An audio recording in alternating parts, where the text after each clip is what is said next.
Okay, Liberation Day came and went, and look at what we've got, a huge sell-off. But I'm just going to say, did you really expect anything else? I know the markets were doing fine just yesterday, but the reality is it's tariffs, right? And that, as we've discussed, can have some near-term implications. I mean, I'm looking at this sell-off today, and I'm like, man, oh man. Once again, you get the media going crazy. It's feeding into their narrative, so you know something's up. We're going to get to the truth behind all these numbers that you're looking at now. I'm going to tell you why I bought today. It is a gamble by the president for sure. But I think it's a gamble that's going to pay off, as he most definitely does. Here he is right outside the White House just moments ago speaking about what just went down. We're going to get to all of this. We have a big show today, a very, very, very big show. But first, to the president. I think it's going very well. It was an operation, like when a patient gets operated on, and it's a big thing. I said this would exactly be the way it is. We have $6 or $7 trillion coming into our country, and we've never seen anything like it. The markets are going to boom, the stock is going to boom, the country is going to boom, and the rest of the world wants to see, is there any way they can make a deal? They've taken advantage of us for many, many years. For many years we've been at the wrong side of the ball, and I'll tell you what, I think it's going to be unbelievable. The thing that people have to talk about, we're up almost to $7 trillion of investment coming into our country. And you'll see how it's going to turn out. Our country's going to boom. All right. So he says it's going to all work out in the end. We're going to talk about all of that, guys. Again, big show coming up today. You know what else is really important right now? Think about what's going on with Elon Musk, right? Elon Musk and what he has discovered over at Social Security. Here's one of his Doge folks, who's the CEO of a big tech company himself, speaking on Fox about this very issue. That's a jaw-dropping number. Where did all those people come from? Well, it made my jaw drop too when I saw it. We were in Social Security looking for fraud, waste, and abuse. And to do that, we actually looked at the enumeration system, the system by which people get numbers in America. And we found that there were just about 5+ million of them that came to the country as illegals, were giving various forms of parole or allowed in the country, and they got through an automatic system, Social Security numbers, so they get into our benefit systems. And we tracked that through and found that they were on the benefit programs. And just because we were curious, we then looked to see if they were on the voter rolls. And we found in a handful of cooperative states that there were thousands of them on the voter rolls, and that many of them had voted. That's crazy, because you cannot vote in a federal election, but I think in certain local elections you can. But, once you get a Social Security number, that helps you do a lot of stuff. I know, Antonio, part of this started with a program from, I think, 2017 that got started, where if people came into the country and they were authorized to work, they would automatically give them a number. But, Elon was talking a little bit about how 400,000 Social Security numbers were stolen. It was one person. What can you tell us about that? That's an ongoing investigation, so I don't know how much I can tell you. But we did find, as we looked through the programs, a particular employee that had actually sent themselves Social Security numbers through their email for reasons we don't understand, but clearly nefarious. Oh, my gosh.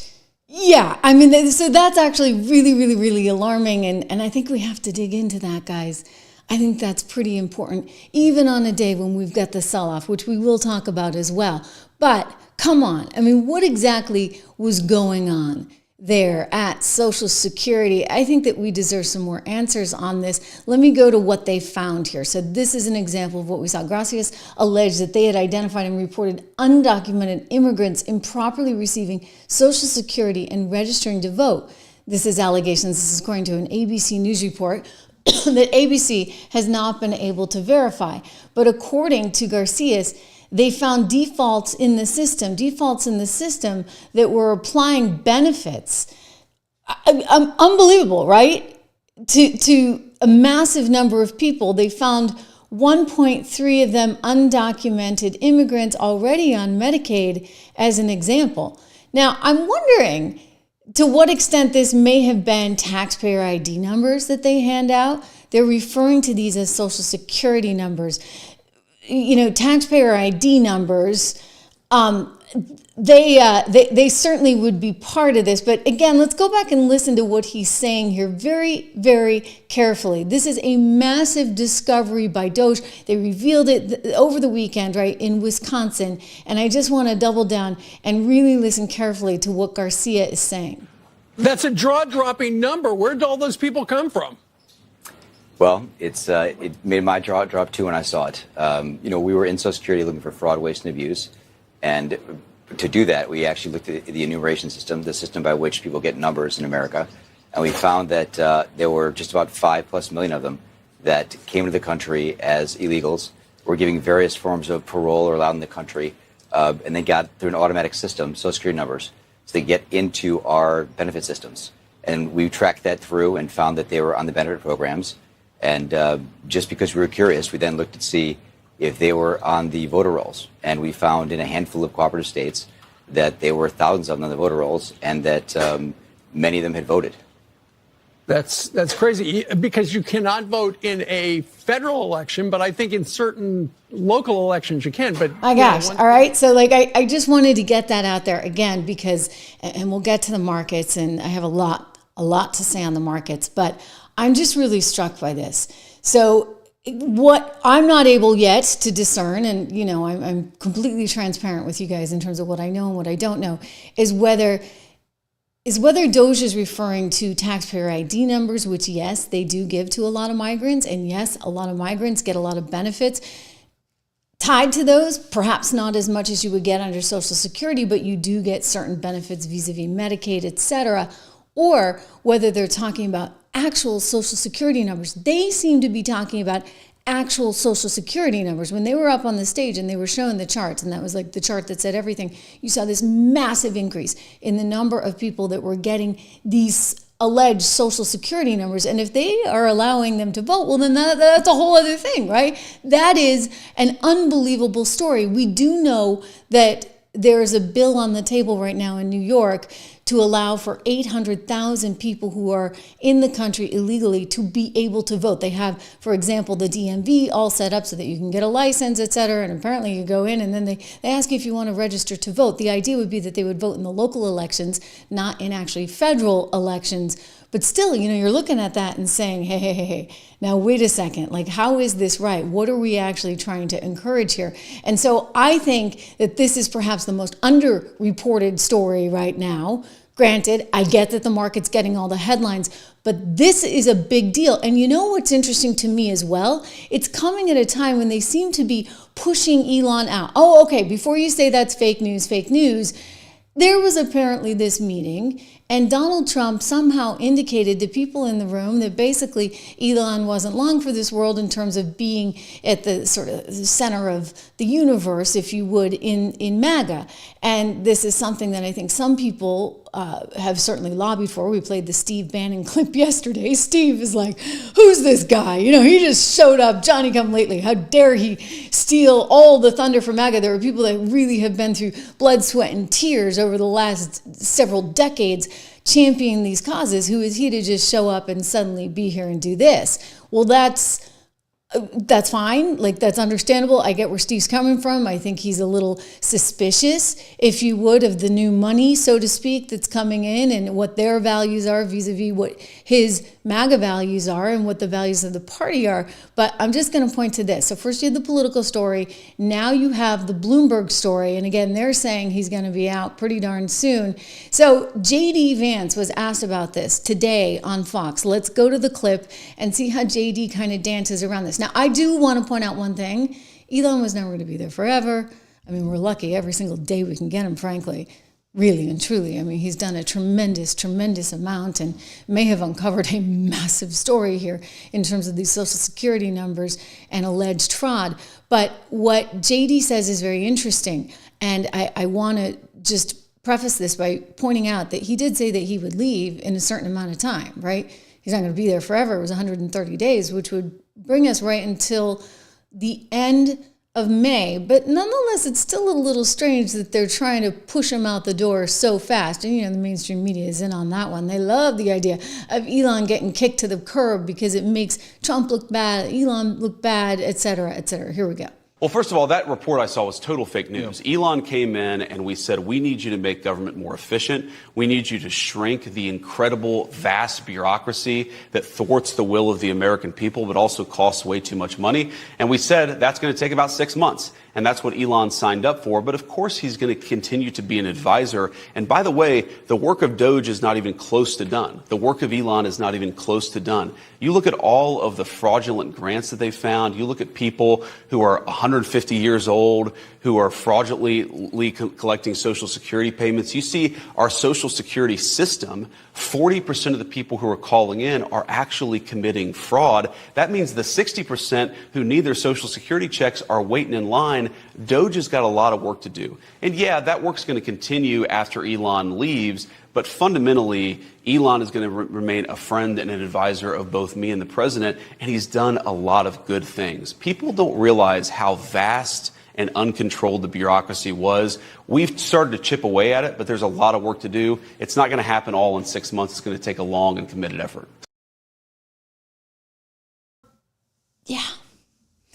So that kind of sounds to me like he's like, all right, it's eventually coming to the end. You can say it's fake news, but it's eventually coming to the end. Look, I don't know. Here's what I'm going to say. Elon has done a tremendous amount, and Elon could do a tremendous amount more. I mean, Elon's got a company to run. Tesla, look what he's put Tesla through. Look at what they've done to that company. You've got that Nina Jakanowicz who was up there with the Foreign Affairs Committee the other day trying to gaslight everybody and tell you, oh no, Twitter was never about taking anybody's account down. That wasn't happening, despite the fact that the State Department moved with Twitter executives to take none other than the President of the United States, Donald Trump, down at the time. So there was a lot of gaslighting. Her organization allegedly is involved in trying to bankrupt Tesla or take down Tesla. So that's he's got that he's got to deal with, which is a massive amount, all while dealing with the onslaught of, oh, how dare you say this about these people that we're trying to bring into the country. And believe me, the numbers are staggering. I've showed you guys that chart that Axios had recently. Just the massive number of people that were coming in. What was the goal on that? I ask you, what was the goal? Because you know it's going to cost you a ton of money. You know you can't afford it. You know that it's a drain on the system and you keep on doing it anyway. Eric Adams, he's the mayor of New York City. And wow, Eric was like, do you know how much this is costing us?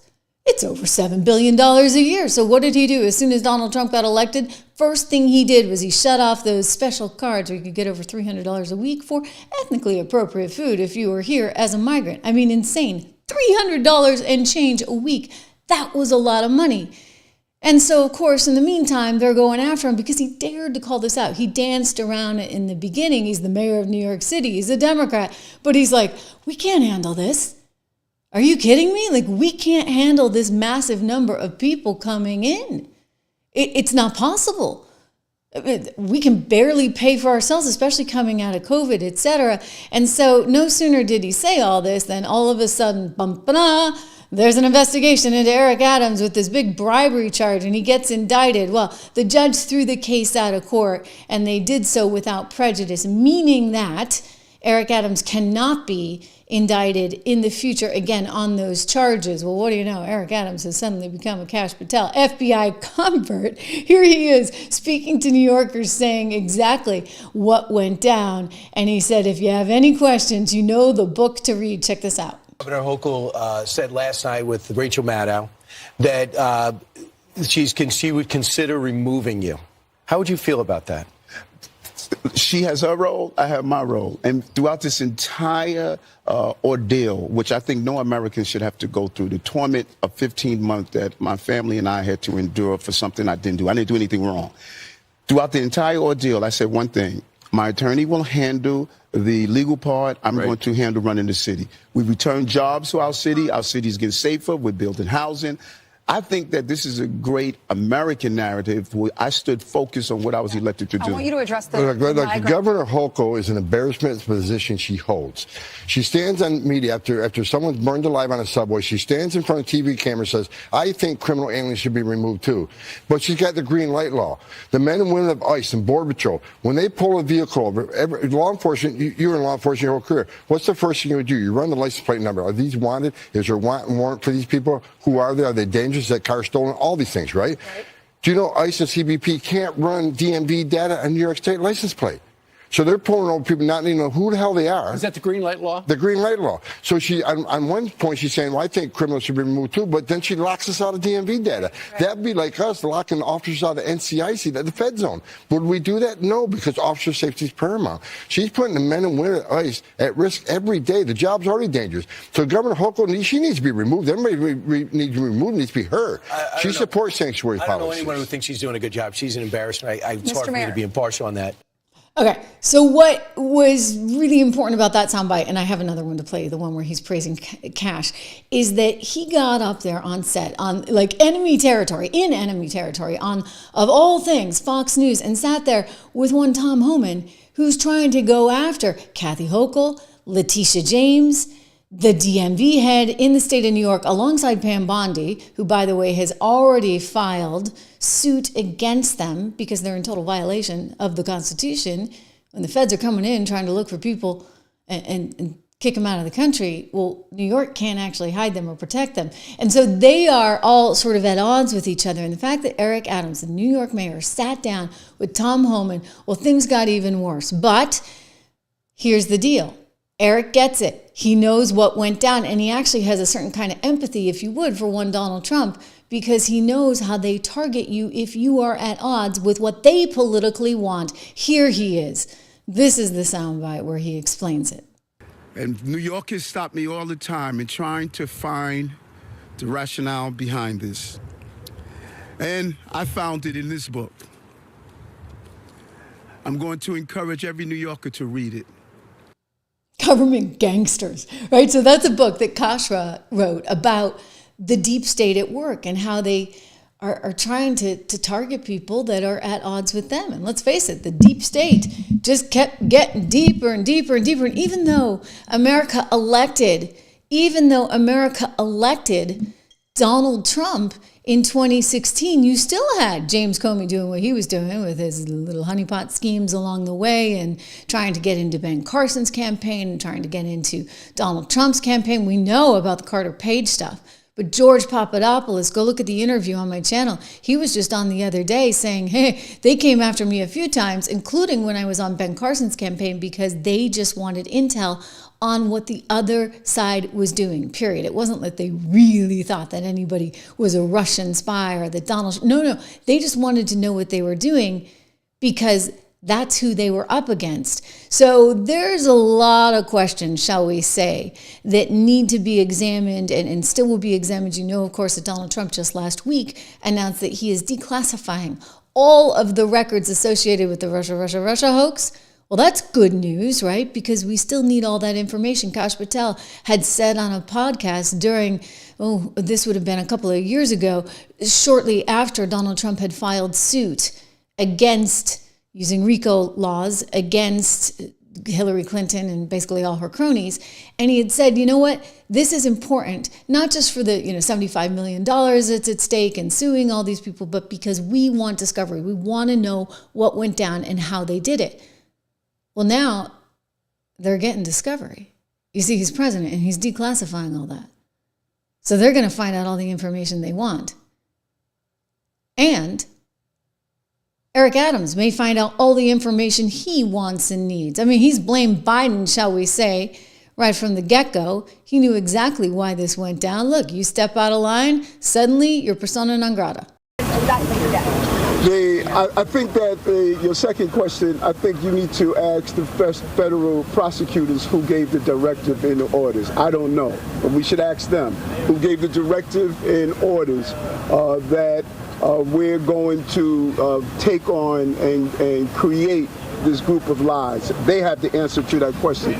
When it comes down to reading it, I peruse through it to get the top lines. The attorneys are going to dig into the crevices of it, but it is clear. Everyone that knows me knows I follow campaign rules and I follow the law.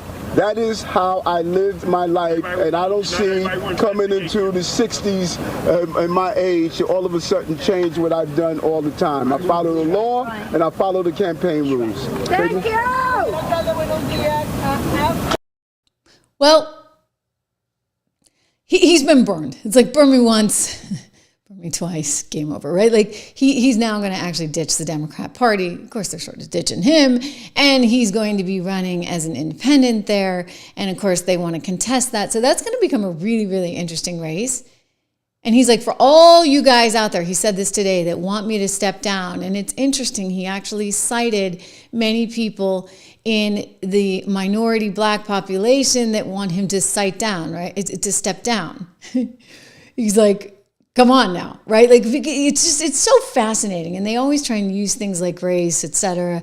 I mean, the latest and greatest, Jasmine Crockett, she's all over that one. We're going to get to some of that news here today as well. Before I do, a big shout out for one of our great sponsors here on the show. You know, we're fully independent, no longer associated with Fox or CNBC or CBS or NBC or ABC or any of these guys, right? It's just the Trish Regan show. So one, I always appreciate your patience with everything production-wise here on the program. And second of all, I always appreciate that you are kind to our sponsors. So one of our great sponsors is Balance in Nature. Balance in Nature, I take my fruits and veggies every day, the gummies, I get all my vitamins this way. It's actually really important, right? Especially as you get older, to take all your vitamins and to make sure that you're getting everything you need. And so I feel confident knowing I am getting everything I need with Balance in Nature. They send it to my house. You can get free shipping. You can get 35% off with my discount code TRISH. Just go to balanceinature.com. Make sure you use the discount code because it helps me. It helps you, obviously, because you're getting the discount and money back guarantee and free shipping and all that good stuff. Plus, you're getting the vitamins into themselves. So go check them out today, balanceofnature.com, and use code word Trish. But this is a massive discovery, shall we say, from Elon Musk. Yes, Elon Musk at some point is going to wind it down. Why the media wants to make so much of that? Well, I think you and I know the answer. But when you're talking about possibly as many as 1.3 million undocumented immigrants being on Medicaid, look, all of this comes at a cost, right? And they're shocked because if you read this, he's saying we actually just took a sample and looked at voter registration records and we found people who are registered to vote in this population, yes, and we found some that actually did vote. That's alarming, and we have referred them to the prosecution of Homeland Security for an investigation that's already ongoing. So there has also been talk, Elon has mentioned that there's going to be arrests associated with this. So again, all this just sort of coming in the last couple of days and not getting, in my estimation, the proper attention because there's so many other things, of course, I get it, right, to talk about. But the Democrat Party is just, Elizabeth Warren would have a problem with me saying this, I guess, but just off the reservation, if you would, because of some of the things that they've been doing, some of the things that they have been championing, and it's an issue. I mean, take a look, for example, at the latest and greatest out of Georgia. Democrats in Georgia, you guys, they're walking out because somebody is proposing a bill. Just listen to this. Proposing a bill that would ban the use of taxpayer funds in the state of Georgia for transgender surgeries for prison inmates. Okay, so somebody's in prison. Now they want to get an operation. And taxpayers are supposed to pay for it. There's like so much wrong with that. We can't even but let me just show you. They're proud of themselves, these Democrats down in Georgia, because they walked out on this. They're not even going to entertain. How dare you even bring something like that to the floor? Yeah, they're very proud. I mean, this is where they're going wrong. If you're listening to the audio version of the podcast on Apple, thank you for that. And we're looking at this video here of just Democrats walking out in protest of how could you possibly talk about not using taxpayer funds to fund these operations. Thank you.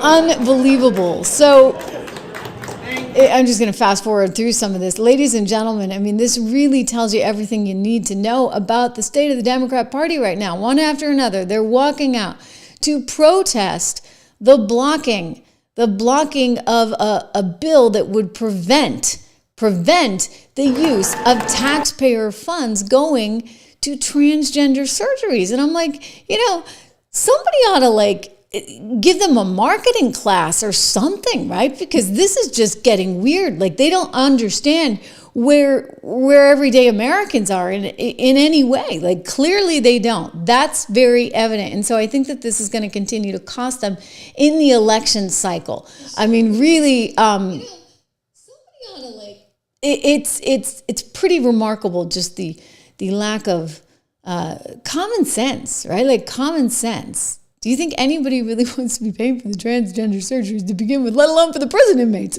No. Okay, so this is why they are so up a creek without a paddle. And they're going to lean into this tariff stuff, and they're going to try and get this for all it's worth, right? And say, I told you so, I told you. I think of the media on their side, et cetera. We'll get to all that, because I should point out, to be completely transparent, I actually bought in today's market, because you know what? I'm a long-term believer in America, and I have a long enough time horizon that this kind of stuff, it serves as a distraction for most everyone. And when everyone's freaking out like that, you need to actually, you need to be a little like Doge, the Balls reference. Anyway, Democrats have no future. It's really, really, really clear. All the polling suggests this. And so they're glomming onto this tariff thing, hoping and praying that the economy is going to crash. And then they can say, we told you so. But look at the recent numbers. I mean, even on CNN, they had to admit it. Full of despair, says Politico, Democrats are. Why? Why? Why are Democrats full of despair? All I have to say, Democrats, call your office. We're March Madness times. Terrible, terrible, terrible, to quote the great Charles Barkley. View Democratic Party favorably. CNN SRS, look at this, 29%. NBC News, you want to go lower than that? How about 27%? Both are record lows. The lowest going back to 1992 in CNN polling. The lowest going back on record to 1990 in NBC News polling. The majority of Americans hold an unfavorable or negative view of the Democratic Party at this point. All I can say is I'm a big fan of the oldies, so I'm going to quote Chubby Checker. How low can you go? Nice. Well done. With that, what about congressional Democrats specifically? Yeah, what about congressional Democrats specifically? You think these numbers are low? How about this one? Holy Toledo. Voters' views of the Democrats in Congress among all voters disapprove. 68%. And look at the approved number, just 21%, even lower than the Democratic Party at large. This is the lowest on record for Democrats, according to Quinnipiac University polling. You think these numbers are bad? Let's go to this side of the screen. We'll look how Democratic voters feel. Get this. The plurality of Democratic voters disapprove of Democrats in Congress at 49%, and just 40%. I like that guy. I really do. Over at CNN, he's looking at all those numbers, and I mean, the Democrats don't know what to do with themselves. But again, I just go back to what's going on there in Georgia. When you look at them walking out, right? They're walking out in Georgia because somebody has presented a bill that would prevent the use of taxpayer dollars for transgender surgeries in prison. Now, they want to be able to have the transgender surgeries in prison. And I'm sort of blown away by all of that. I'm blown away by your generosity as well. Thank you so much. As I look at my friend Alphonse back in the house, Alphonse Louis Vine, at the end of Trump's term, he writes, the president needs to bestow the Presidential Medal of Freedom to Elon. What he has done in his life will change the world. The American people owe him so much. I totally agree with you. I am a big Elon Musk fan. Big fan. I think he's brilliant. I think he's doing a lot for this nation right now. And one of you guys wants me to go get a cup of coffee. You don't think I've had enough? Actually, it's just water in here. Sorry to disappoint. Anyway, it is good to have such generous viewers. Indeed. Take a look. This is a partnership I just want to flag right now for you because I'm very proud of it. Herzog Foundation. I'm proud of my viewers. I'm proud of my partnerships. This one in particular, because as you look at, say, what the Dems are doing there in Georgia, I just showed you the video. ago, and the kind of hysteria that you're seeing and the division that you're seeing, I'll tell you, it's also happening within American education, and we've talked about that. That's why $9 billion is now on the line in federal funds at Harvard University, because why should taxpayers be paying for everybody to get a PhD in, I don't know, transgender studies? We'll leave that alone for a second, but suffice it to say, you know which way the wind's blowing in terms of education overall. Hopefully Trump can fix that. In the meantime, these guys are awesome over at Herzog Foundation. All the information you need, it's totally free. It's a foundation that's been set up to help you select a school for your children, grandchildren, maybe a friend that's looking for a school in their community for the Christian alternative education, because the public school education has become what it has become. So great resources there. It's, again, a partnership I'm so proud of there at Herzog Foundation. Go check that out. You'll learn a lot more information. They have a podcast. They have a daily newsletter, The Lion, all there. And it's totally free, herzogfoundation.com.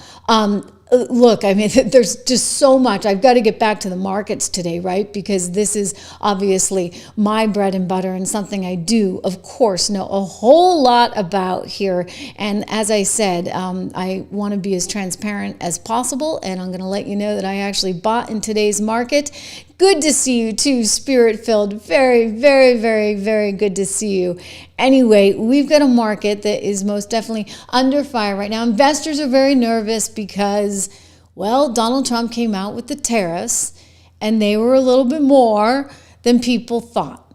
And they weren't exactly tariffs as people had assumed. The calculation on the numbers was a little perplexing to many because it wasn't just simple tariffs. It also included, well, you know, do you have any currency manipulation going on? Do you have any other barriers? And then, you know, as you really looked at it, it effectively seemed as though the president and his economic team looked at the trade deficit and used a multiple of that because, you know, he does not like trade deficits, needless to say.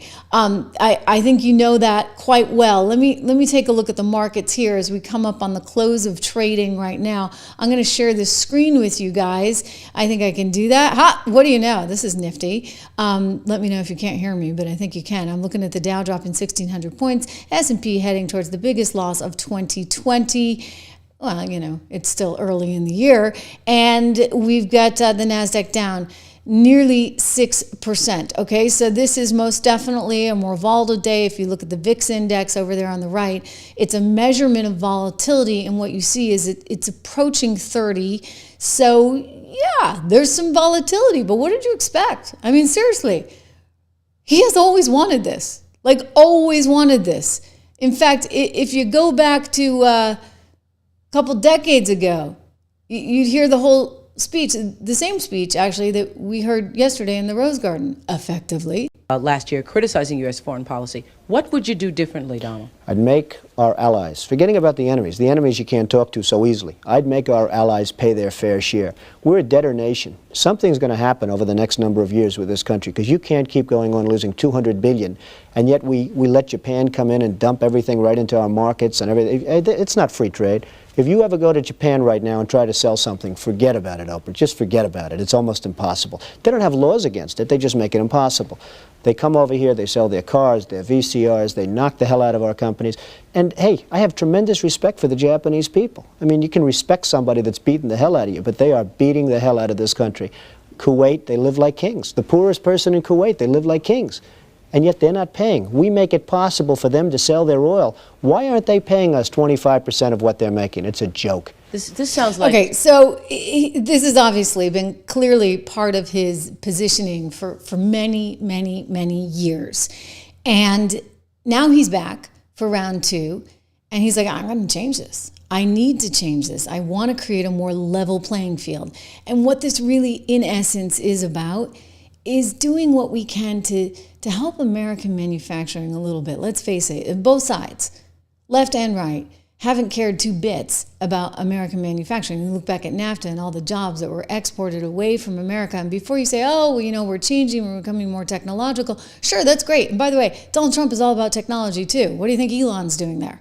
right? You know, Jeff Bezos, Mark Zuckerberg, who's now back in the mix. I mean, he actually is very passionate about embracing the best technology for an AI future, yet simultaneously, we got to do what we can to ensure that we have a strong manufacturing base. That's important from a national security standpoint, from a national economic security standpoint, but also from a national security standpoint. God forbid something's bad is in the world going on, and all of a sudden, you know, you don't have any steel manufacturers because you sent that all overseas.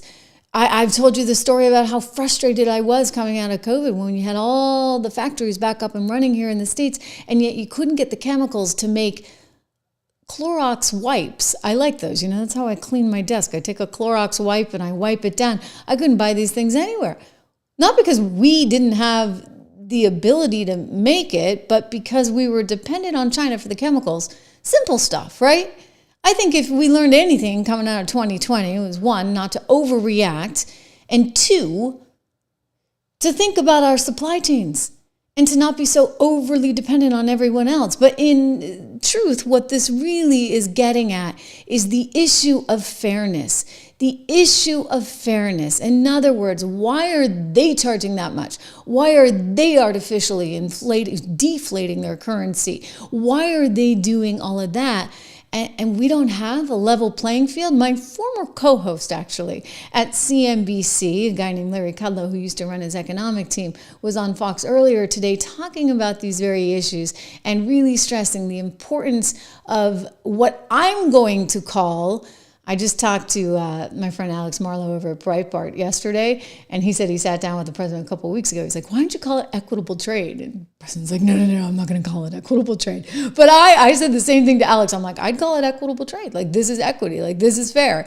You guys are going to charge that much, or we're going to come back with something else. Now, also keep in mind, this is sort of first go around. This is negotiation, okay? And Scott Bessent, our Treasury Secretary, reiterated that. But here, I want you to listen to my former co-host on CNBC, one Larry Kudlow, who ran the economic team in the last go around. His policy of reciprocity is exactly right. There has to be a level playing field. For many decades, okay, all these foreign countries have not played by the rules. You know, you can talk about free trade all you want. They have high tariffs, very high tariffs, low wages. They erect enormous barriers. They're tariff and non-tariff barriers. Sometimes they're currency barriers to prevent us from exporting to them. That's done a lot of damage to our economy, particularly industrial goods, the industrial heartland. It's just what the president said yesterday. Reciprocity is the right now. The transition, okay, I mean, I'm reading crazy things, for heaven's sakes. People saying globalism is in, no more global trade. Yes, of course, there'll be plenty of global trade, but there has to be a level playing field. We're not even close to fair trade. That's what this. Wait, hold on a second. But I feel like there was a conversation you and I had not too long ago where you, while in favor of the tariffs, thought maybe they were going too big. Well, I don't know that, and I'm not going to wade into that. That's an internal policy issue. I'm just saying I'm interested in the policy and the principles of the policy. Copy. And he is correct. And remember, you have to look at this in the context of his overall economic plan. Yeah. And the stock market, I think, will come around. Okay. He is cutting taxes. He is slashing regulations. He is increasing energy production, lowering costs. And yes, he's improving fair trade. There'll be a lot of movement. You will see. I don't care what the initial reactions are. You're going to see a lot of foreign countries come here and say, we will cut this tariff, we will cut that tariff, we will cut this tariff, we will cut that tariff. That is exactly what reciprocity is all about. But the other point he makes, and again, I'm going to defend him on this, we can't keep standing by. Too many presidents have stood by. Trump went at it with China in his first term. Now he's going at it on a global basis. Mm-hmm. And I don't think you should be surprised. I mean, the media, of course, is glomming onto this and totally hysterical. And that's augmented by the fact that you have people like the former Treasury Secretary of the United States, Larry Summers, who often, look, he's political in nature, right? He worked for Clinton and he worked for Obama, and he can't help himself. And so he's piling on, and the hysteria was like full throttle last night as you saw the futures market down, down, down, down, down. I got so many, like, phone was blowing up. Everybody's like, what do you think? And I'm like, I'm buying, okay? Like, I'm sorry. Like, I went through this in 2020. I've been through this in the year 2000. I went through it again in 2008. And what's the moral of the story? You don't bet against America, okay? Because long run, we are still the only game in town. And when you look at our tech sector, I mean, Mag 7, look, it's gotten beaten down to the level which, I should remind you guys before I go to Larry, just investinmaga.com, free newsletter. We have several portfolios over at 76 Research. One of them, we just put one of those Mag 7 companies in our resilience, our growth portfolio, because it had gotten so beaten down. So go check it out. You can get the free version there at investinmaga.com today. But Larry Summers, he wrote last night, late, or I guess around 9:30, never before has an hour of presidential rhetoric cost so many people so much. Markets continue to move after my previous tweet. The best estimate of the loss from tariff policy is now closer to $30 trillion or $300,000 per family of four. Jim Chanos, who's a billionaire hedge fund investor guy I've known for many years and is not exactly conservative, fires back at Larry. 30 trillion? That's roughly 27% of global GDP. With all due respect, I'll take the under on that one. In other words, you guys are just freaking hysterical. Like, it reminds me of 2020 all over again. And it's really interesting. I was talking to Rob, my colleague there, again, investinmaga.com, Rob Horton, my colleague at 76 Research, and we were looking at this information and we're like, okay, there's some interesting just data points here for the math nerds out there. Do you know that it was actually, he gave me these numbers. Rob, if you're watching now, text them over to me because the dates are fascinating. Oh yeah, okay, here we go. February 19th, 2025 was basically the top in this market because we've been trending down since then. Everybody was excited. Donald Trump had won. And then since February 19th, we've basically been in this downward drift, which got augmented today. But if you look at February 19th, 2020, that was also the high last time. And then we started going down because of COVID, et cetera. And we eventually had a 32% drawdown, fully in bear market territory. Today, we're in correction territory because we are, as I said, down, about 11% from the highs that we had back on February 19th. Thank you so much again for your generosity, spirit-filled writing. When prices go down, perfect to invest. I mean, that's the idea here, right? I try and teach my kids. I do. I really try and reinforce this because they have a really long time horizon. And so they get a little allowance money and I let them put it in the market, just, simple stuff.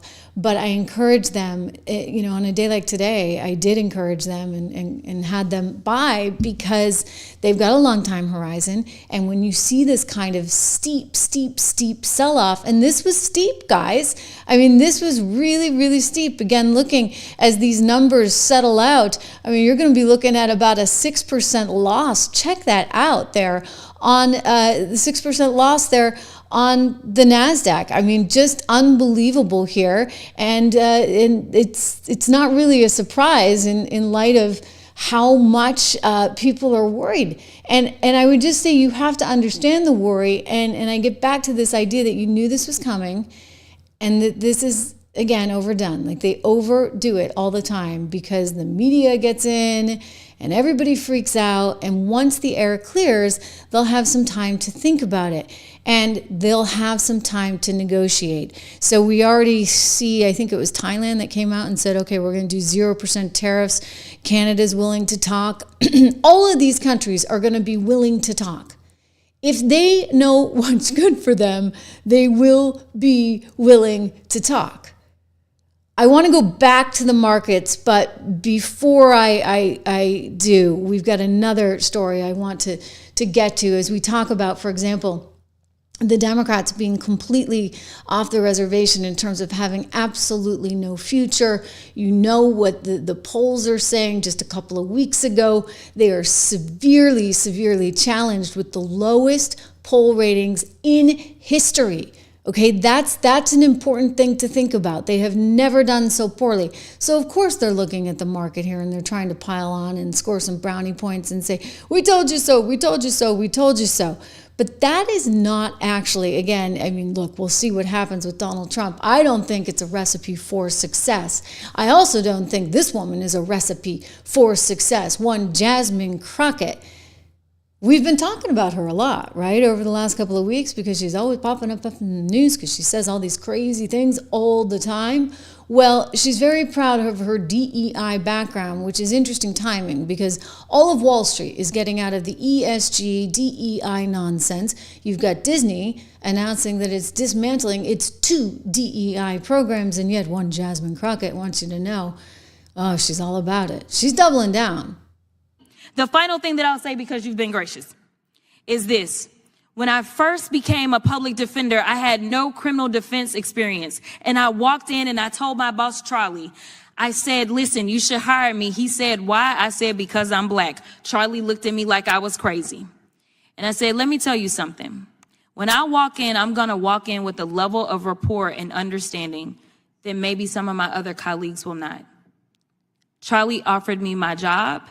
And I worked my butt off, and I worked really, really hard for all of my clients, not just those that look like me. And that is what it looks like to serve. Thank you. Okay, fine. You know what? I'm not against any diversity. I actually think that when you have diverse opinions, because people come from different backgrounds, they represent different ideas, and hopefully you get to a better and better picture. But you know what? They're all about diversity of skin color, not diversity of actual background. In her particular case, she went to a fancy college, she went to a fancy grammar school and high school that cost something like $38,000 a year. You know, the real diversity might actually come from the guy she can't stand and actually criticizes for having married a white woman, and that would be Byron Donalds, who's probably going to be the next governor of Florida. Because Byron actually grew up in the hood and had no money at all. Single mom, and he thought, how am I going to get out of this? I want to work towards something better. Interestingly enough, he taught himself the stock market and eventually became an asset manager.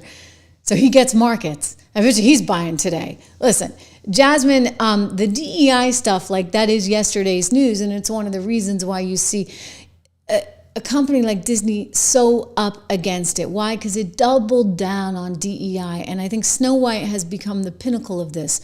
You know, this is going to go down in history as an asterisk next to Rachel Zegler's name. Rachel Zegler, who is half Colombian, half like Polish-American descent, I don't know.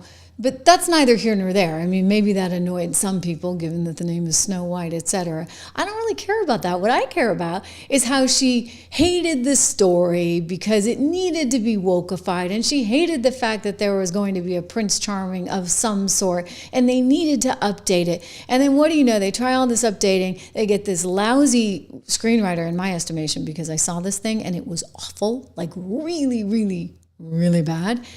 And they get this screenwriter who wokeifies it, and they do some sort of AI-inspired musical numbers that were all lousy, and there was no tension, there was no drama, there was like nothing in that set. All it was an empty movie that was done because they wanted to meet a whole bunch of DEI standards, and consequently, what do you know? It's going to lose. It's going to lose big time. Big headline in the New York Post today saying, you know what, this thing cost them $410, but it's only bringing in revenue, according to Inside Disney Papers, of $295 million. So you're looking at a loss of $115 million. So everybody's reporting on this. This is a massive, massive disaster. It cost... I know, Don, you're all over these numbers. I mean, I'm seeing 410. Don's one of the viewers on the show, and he thinks it's around 600 million. It may be when it's all said and done, but they apparently spent like 270 just making the film, and then they spent another 100 on the publicity, and then you round it up to 410 because of some of the incidentals, etc., and you get a pretty lofty number. So they had to make, like, break even sort of for a decent movie for Disney these days is $500 million at the box office. And this includes international sales and includes merchandise and everything, and they're like nowhere near it. So Snow White is really destined to become that sort of punchline, if you would, in the DEI movement that some crazy Democrats still, like Jasmine Crockett or AOC, want to just embrace full force, right? Because it's all they've got, that and tariffs. Anyway, here is the latest and greatest. We've talked about this. The FCC, of course, investigating DEI at Disney. I would say from a shareholder perspective, I'd be pretty upset. Like, as a Disney investor, which I'm not, by the way, although at some point this thing may get interesting.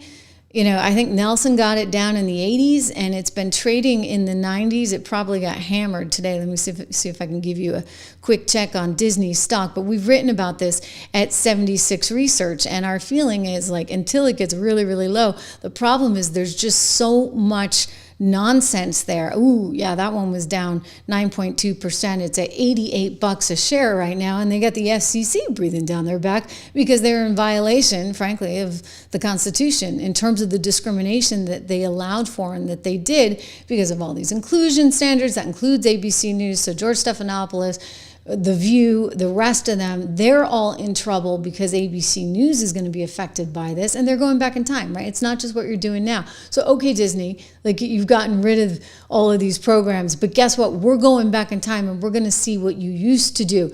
I would just say it's not just the government here that should be upset, but shareholders as well, because shareholders should say, why are you so embracing of all of the nonsense that's going to wind up costing us money? We are losing money as a result of your poor decisions that are based on social re-engineering as opposed to actual substance. So Disney is just a great poster child, I think, for the Democrat Party of all that is going wrong in this particular moment in time. But they're going to pile on and pile on and pile on to, of course, what we're seeing here out of Wall Street, with Wall Street closing the day down pretty severely. One of the worst days, of course, that we've seen, certainly the biggest loss since 2020. And you'd have to go back to those deep, dark days of March 2020 to find anything really like this. The Dow diving 1,600 points, S&P diving considerably after Donald Trump unveiled his big, massive tariffs. And so there's a lot of uncertainty right now. People are worried about trade wars. I don't think we're going to get to that. I think everybody needs to take a deep breath. It's something that the president actually advised moments ago there live outside the White House. I think it's going very well. It was an operation, like when a patient gets operated on, and it's a big thing. I said this would exactly be the way it is. We have $6 or $7 trillion coming into our country, and we've never seen anything like it. The markets are going to boom, the stock is going to boom, the country is going to boom, and the rest of the world wants to see, is there any way they can make a deal? They've taken advantage of us for many, many years. For many years, we've been at the wrong side of the ball, and I'll tell you what, I think it's going to be unbelievable. The thing that people have to talk about, we're up almost to $7 trillion of investment coming into our country, and you'll see how it's going to turn out. Our country's going to boom. Okay, you heard him. He said it's all going to work out okay. You got to give me a little bit of patience here. But, they're angry. There are members of the media, of course, that want to take him down. There are members of the Democrat Party that want to take him down. They're all trying to say this is going to induce a recession. Here, I'm going to be perfectly honest. Like, it could, all right? Like, we haven't had a recession since 2020. We did get very lofty valuations, really lofty valuations. And, to see a pullback at this moment in time does not actually surprise me. I think in some ways, dare I even say, it's a healthy thing to see in terms of, we can't just go up and up and up and up and up forever. And this does represent, in my estimation, an actual time to get in. And I look for these opportunities to get in. It gets tough when it just keeps going up, up, up and away every day. And I get it, like, it's nice, but this is that pullback that I think a lot of people, and I'm not saying it's ending, right? Like, it could get worse tomorrow. And this is exactly what happened during COVID. Spirit-filled saying stocks are going to set a record high. You'll see, especially, given what's now happening in terms of the imports and exports. Let me go over to a tweet from a friend of mine, Brian Westbury, who I thought also helped put this within context. He said, why is everybody freaking out? You actually had the NASDAQ going up 43.4% in 2023 and 28.6% in 2024. It's a total of 84.5% in 2 years, and that doesn't even include the dividends. So, okay, we're down. We're down, probably more than when he sent this because that was earlier today, but we're down roughly 14% year to date, and everybody's totally freaking out. Come on, man, right? Like, these things happen, and I think Donald Trump obviously putting on a very brave face here, as well as members of his team. But don't forget, why this is happening and why we're doing this. The idea here is to get a more level playing field so that we're not getting raked over the coals by all of these other countries. In other words, they're growing at our expense. And he's looking at this saying, hey, what about my external revenue service? And that's part of what's factoring in. This is something that the Democrats, by the way, should know very well. I want to go to a soundbite of Chuck Schumer back in 2018 praising the China tariffs. Look, I think the president's doing the right thing. China has been taking advantage of us for two decades. They're stealing our intellectual property, which means stealing our good-paying jobs. And I, frankly, am closer on this issue, not on many, but on this issue with President Trump than I was with Presidents Bush or Obama, because they did nothing to tell China off. Now, China, of course, will respond.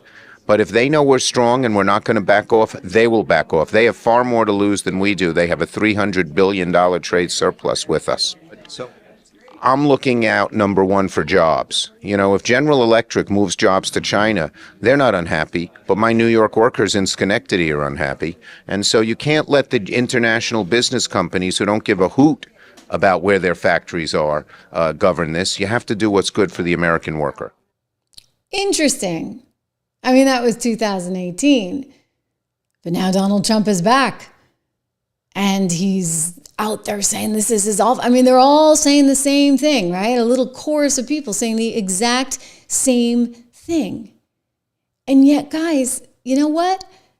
This is a starting point. And this is something that we heard from the Treasury Secretary, who did a number of interviews last night. I mean, what are these tariffs? What are they going to mean? I'm going to back up for a second because just so you know, a tariff is sort of like a tax, right? If we're sending widgets to China, let's say chocolate chip cookies. If we're sending chocolate chip cookies to China and they're buying them and we're not charging anything, but they're charging something.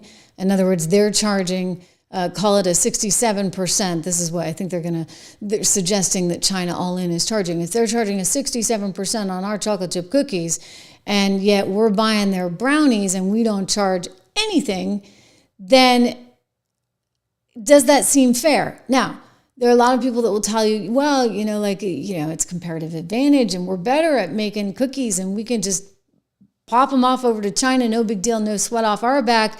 We want them to have those cookies. And actually, we need those brownies. We need all those here. And we want massive amounts of brownies, so let's just keep buying them. And we're not going to worry about not charging some kind of tax. We don't care because we don't make brownies here anyway. So we'll just take them all from China. You can see I've been talking to my kids a lot about this. Cookies, brownies, any kind of food item my son really, really relates to. Anyway, that's the trick now, though, is China's getting really big, and they've been getting big off of our cheap cookies. And, all those brownies that we've been buying from them that we don't charge any tax on. And so Donald Trump's looking at this. He's been looking at it for years, and he's like, I don't think this is fair. I think we need to change this.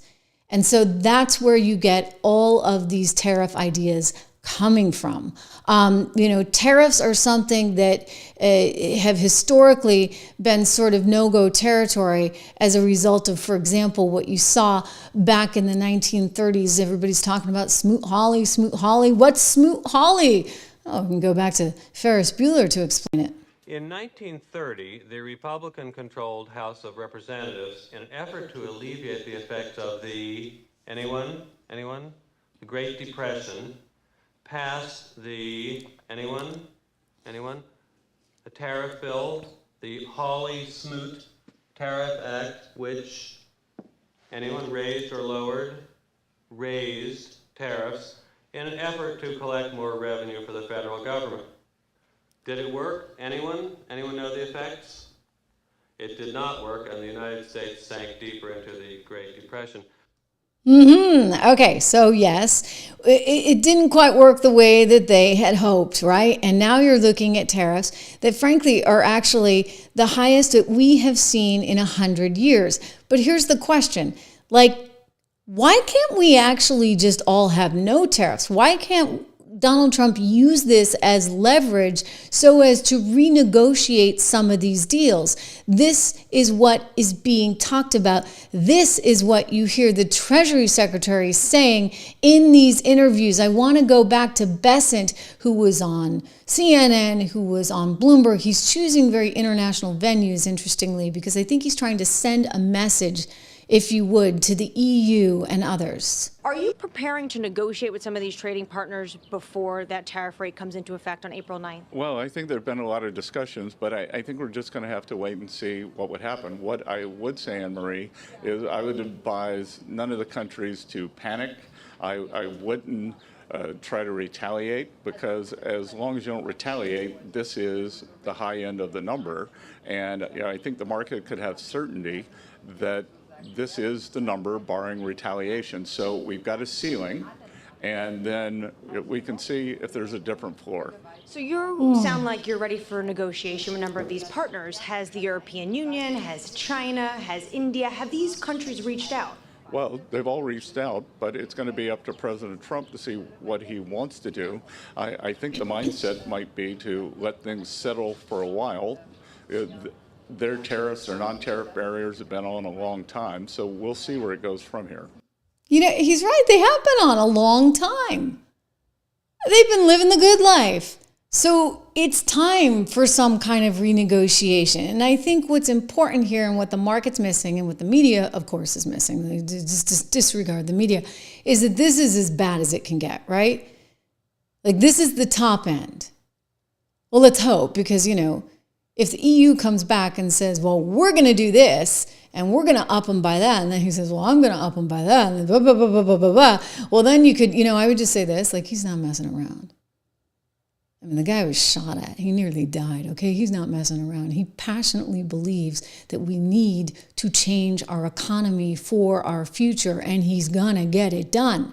Now, if it doesn't go well, look, I mean, Republicans get voted out.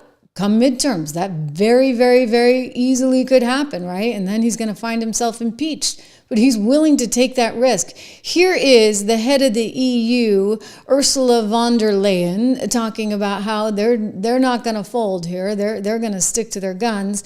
I would just say, you know, did you listen to Bessent? Did you? The global economy will massively suffer.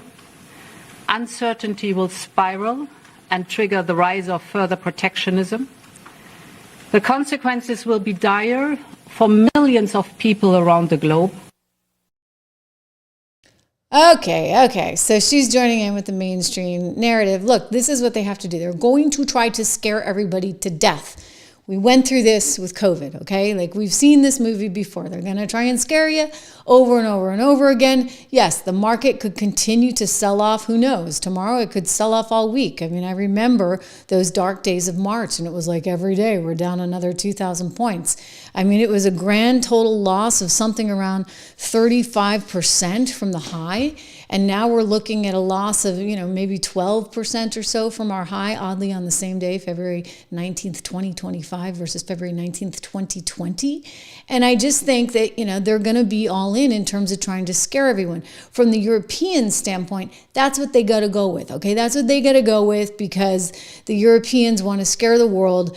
And in scaring the world, they hope that Donald Trump, with the markets being what they are, will, quote unquote, come back to his senses and get rid of these tariffs. But, you know, look, go back to Smoot-Hawley. Okay, here's the deal. Like, the difference between then and now was that we just don't have any like, everybody had tariffs on each other back then.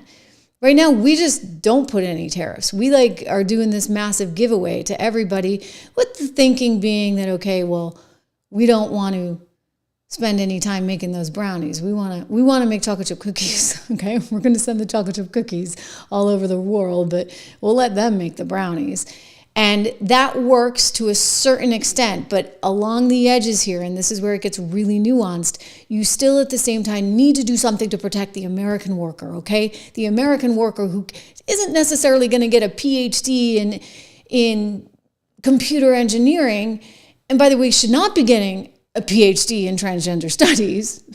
Let's just be honest. Or, we need to kind of scale back on the liberal arts stuff and probably rev up some of the stem cell stuff, like this, STEM education stuff. But, what happens between now and then? I think you've got to do something to protect some of these jobs. And so he's talking about this in ways that people just have not dared to go before. It's really important. One of the other things that's coming up as one of the questions is whether or not you might actually see the Fed have to move rates lower as a result of perhaps declining demand in the near term. And would that, in fact, reduce the value of our dollar? I want to go to, I believe this is Howard Lutnick speaking, former head of Cantor Fitzgerald, who is now our Commerce Secretary, speaking on Fox a short time ago. They're going to want to negotiate, but these are the same people who have been ripping us off for all these years. Remember, the tariffs are only part of the issue. It's these non-tariff trade barriers where they just won't let you trade. They provide subsidies back, like they charge this VAT tax, right? And they always say, oh, it's not the VAT tax. You know what some of these countries do? They take that 20% tax and they give it back to their producers. So they crush our people. It's got to end, and what's going to happen is you're going to see the greatest renaissance of manufacturing in America. $4 trillion investing in America. That's going to create the most incredible set of jobs. Tradecraft is going to come back to America. People, a high school educated workforce is going to get trained to do robot mechanic, HVAC, but in high tech, fabs for semiconductors. The coolest jobs, the highest paying jobs, they're all coming to America, and Donald Trump is bringing them in because we're tired of having them built in Taiwan. We're tired of having it built in South Korea. It's time for these things to be built in America, and these jobs are coming home. They're coming home. And look, we need it, all right? We need it. These are so incredibly important times. I cannot stress that enough. As for the market today, look, is it going to end? We'll see. I suspect that there may be more downside to come, that these are going to be some tough days. But I would just remind you to try and keep a clear head about this. I encourage you to get at least the free guide. Go to investinmaga.com. Here's our portfolios through, this would have been for the first quarter. Actually, this is 12 months ending 2/28/25. 76portfolios.com if you want more information there, guys. But look, there's a lot of challenges, right? We're going to get into this actually at a conference that I'm speaking at. I mentioned this because it's coming up. I actually just made my plane reservations. Let me see if I can find it for you because I want to give you the actual URL for where you can go. You can get 50% off your second ticket if you use my code SALEM. It's the JCN2025summit.com. This is a Job Creators Network Summit, and it's an economic summit, which I'm telling you could not come at a better time with all of these questions that we have about our future and how trade should play a role in all of this, and whether the global economy will suffer, whether the U.S. will suffer, and thus whether the Republican Party is going to suffer come midterms. I do think that is the danger, right? The danger is if we don't see the kind of pickup happening in the kind of time, if you would, that we need. Like if it doesn't happen fast enough, then Donald Trump is going to have certain challenges from a political perspective. But again, remember what the overall goal is here. And I'll get back to that, but just quickly, there's golf. It's Savannah, Georgia. It's really, really nice. There's a ton of us there. Kellyanne Conway is going to be there. My friend Steve Moore, I was actually just texting texting with him last night, Grover Norquist, who has been a friend for years. We have Governors Youngkin, Kemp, a lot of members of the president's cabinet team, members of Congress, Bill Bennett, my friend Sarah Carter, Mike Gallagher, myself, of course, a lot of policy wonks, right, that really eat, sleep, and breathe this stuff to talk about the future of our nation, really, which is at stake. It's a Freedom Fighters Summit there at Job Creators Network.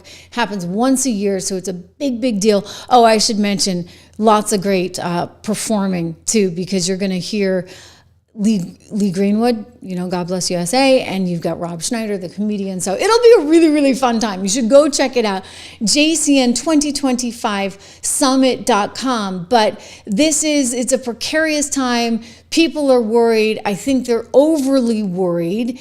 And, easy for me to say, look, if you need the money tomorrow, this is not a good time, right, to have to deal with the market. But if you have that flexibility and you can be in this for the long run, then I think that there's some real opportunity here, because there's just a kind of panic that is unwarranted. Now, Donald Trump will try and calm people down, and so you're going to hear a lot of that rhetoric out of the White House in the coming days. You're going to hear a lot of fear coming out of the Europeans. Even here, if we go over to the UK Prime Minister saying, look, like, we're going to do what's best for us. Well, you know what? You should, but you know what would be best for you? Lower your tariffs. We'll lower the tariffs too. Like, you guys shouldn't get something for nothing. Like, I think there's a very simple answer to all of this. Here he is, Keir Starmer. Last night, the President of the United States acted for his country, and that is his mandate. Today, I will act in Britain's interests with mine.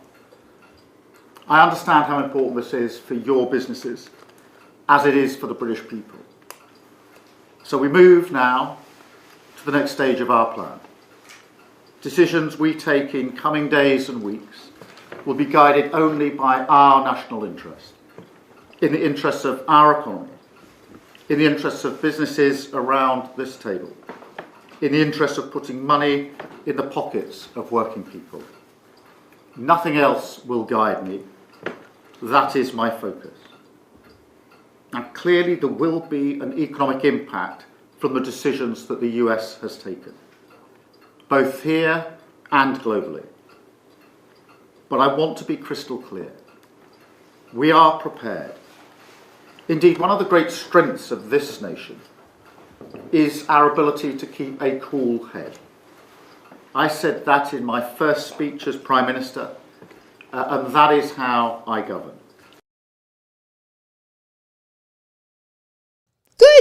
Good. All right. Keep a cool head, because I would give everybody the same exact advice.